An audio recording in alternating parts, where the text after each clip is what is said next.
Assalamualaikum warahmatullahi wabarakatuh. Selamat datang kembali di channel video Aini and Family. Di kesempatan kali ini, di video ini saya bawa Novakal. Novakal ini adalah salah satu suplemen makanan yang harus saya konsumsi ya, karena ini yang memenuhi kebutuhan kalsium saya salah satunya. Kalau dulu waktu hamil, kalau kita periksa ke bidan, periksa ke puskesmas atau ke fasilitas kesehatan yang lain, biasanya kita akan diberikan vitamin dan suplemen makanan untuk menunjang keberhasilan pertumbuhan dan perkembangan janin yang ada di dalam rahim kita. Yang paling umum itu yang kita mesti dapat itu adalah asam folat dan kalsium, karena memang kalsium dibutuhkan untuk membentuk tulang bayi ya, tulang dan gigi bayi. Nah, kemudian setelah bayi lahir, kita kan konsultasi ke fasilitas kesehatan pasti tentang bayi kita dong. Dan kalau sudah melahirkan, kita mungkin sudah tidak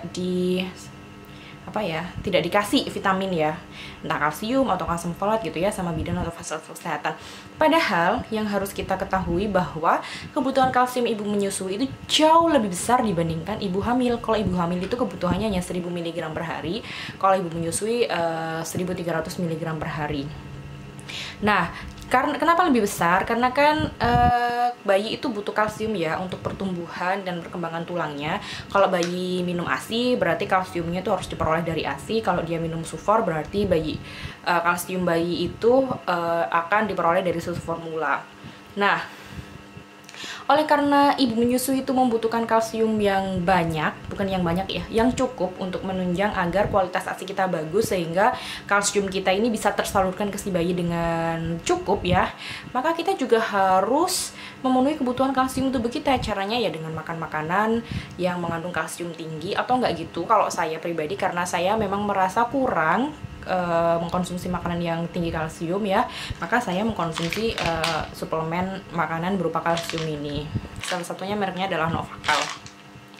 Nah, terus kemudian kalau seandainya kebutuhan kalsiumnya ibu menyusui tidak dipenuhi, maka akibatnya bagaimana? Akibatnya adalah kalsium yang ada dalam tulang kita itu akan diambil agar ASI yang diberikan ke si bayi itu kalsiumnya juga cukup. Jadi artinya ASI itu selalu berkualitas, artinya kalsium yang ada di dalam ASI itu selalu cukup untuk si bayi. Nah, bagaimana caranya? Tubuh si ibu itu kalau seandainya tidak diperoleh kalsium dari makanan, maka kalsium itu akan diambilkan dari tulang si ibu. Oleh karena itu, kalau kita kekurangan kalsium, maka di kemudian hari dikhawatirkan terjadi pengeroposan tulang atau osteoporosis. Selain itu juga terjadi di masalah kesehatan gigi ya. Contohnya saya ini lagi bengkak karena memang giginya keropos waktu itu, karena sehabis melahirkan nggak langsung minum kalsium karena ya belum tahu gitu ya.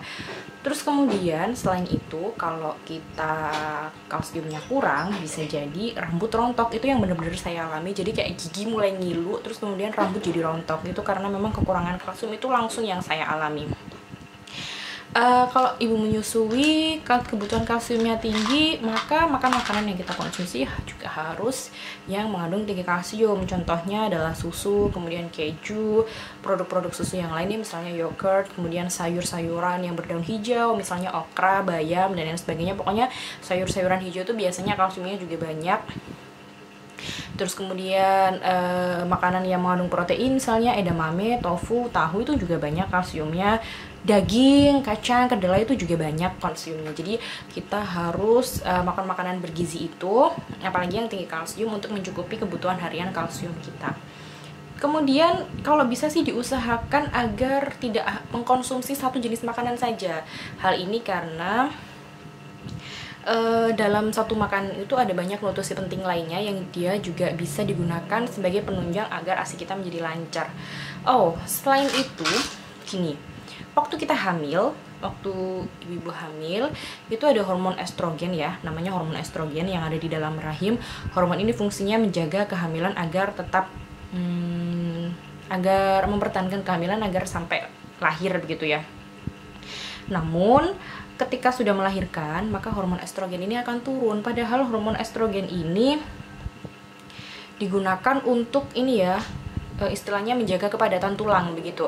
Nah, ketika kita sudah melahirkan, kemudian kebutuhan kalsium tidak terpenuhi, hormon estrogen juga turun dosisnya, konsentrasinya, maka dikhawatirkan kerusakan tulang itu menjadi lebih rawan begitu ya bagi ibu menyusui. Padahal kita nggak boleh seperti itu. Padahal kita masih butuh tulang yang kuat ya untuk merawat dan menjaga anak kita seperti itu. Terus kemudian yang mau saya garis bawahi bahwa untuk menunjang kebutuhan kalsium harian saya minumnya Novakal. Ini suplemen makanan yang diproduksi oleh Novavarin di Gresik, Indonesia. Nah, di sini dituliskan bahwa tiap kaplet mengandung kalsium laktat sebanyak 500 mg.